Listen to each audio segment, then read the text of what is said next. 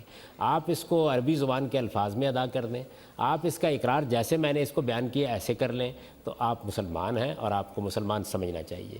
اس لیے کہ ہمیں جو تعلیم دی گئی ہے وہ ہے کہ جب ہم خدا کا دین لوگوں کے سامنے پیش کریں گے تو ان سے دو باتوں کا اقرار کروائیں گے، یہ کہ اللہ کے سوا کوئی الہ نہیں ہے، اور یہ کہ محمد صلی اللہ علیہ وسلم اللہ کے رسول۔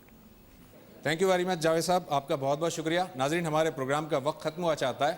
آپ کے سامنے اسکرین پر یہ جو ای میل ایڈریس اسکرال ہو رہا ہے، آپ اس پر ہمیں اپنے سوالات بھیج سکتے ہیں۔ آپ کے ان سوالات کو ہم مزید کسی اور پروگرام میں ٹیک اپ کریں گے۔ اگلے پروگرام تک کے لیے زبیر احمد کو اجازت دیجیے۔ اللہ حافظ۔